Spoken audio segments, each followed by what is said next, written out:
Words cannot express the grief or despair of watching children die as war goes on unchecked, but somebody always profits. In the past year, global military expenditure reached a staggering $2.2 trillion, with the United States alone accounting for an astonishing 39% of this total. This means a significant portion, 4 out of every $10 spent on arms and ammunition, originates from the United States. US has a defense budget of $800 billion.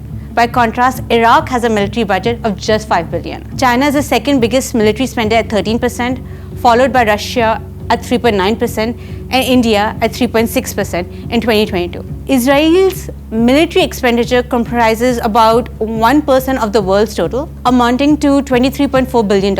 It is worth noting that India is one of the leading importers of weapons from Israel. Between 2018 and 2022, India imported weaponry worth $1.2 billion from Israel. During the war in Afghanistan, the Pentagon allocated over $14 trillion, with a significant proportion, somewhere between 1/2 and 1/3, flowing into the coffers of defense contractors. Beyond the moral implications of such profits, concerns about corruption, abuse, and profiteering have also been raised, as reported by the Center for International Policy. The United States is home to 5 of the world's 10 largest defense contractors, with American companies accounting for 57% of total arms sales by the world's 100 largest defense contractors, as per data from the Stockholm International Peace Research Institute. One of the largest defense contractors globally is Lockheed Martin, which was awarded contracts totaling $46 billion by the US in 2022. Incidentally, the year of Russia-Ukraine conflict was 2022. This accounted for nearly 70% of its annual revenue. Boeing, which you may know for its aircraft,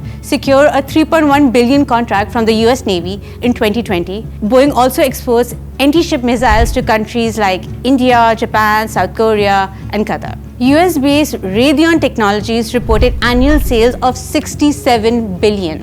Notably, Raytheon and Israel's Rafael have a joint venture for the Iron Dome. Over the past 2 decades, weapon manufacturers have invested a staggering $2.5 billion in lobbying efforts, maintaining an average of over 700 lobbyists each year over the past 5 years.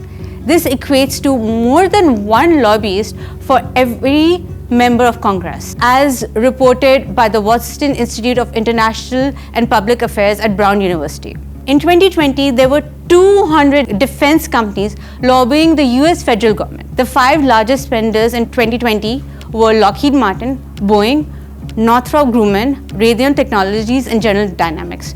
Together, they jointly expended $60 million to ensure that business continued to thrive, given that the Pentagon's budget outstrips that of any other military in the world by nearly 3-fold. When we crunch the numbers, it becomes evident the United States houses some of the world's most substantial defense contractors, and they actively lobby for the sale of weapons. Regretfully, a peaceful world does not align with their interests. While parents mourn the loss of their children and children are robbed of their parents, a select few amass billions.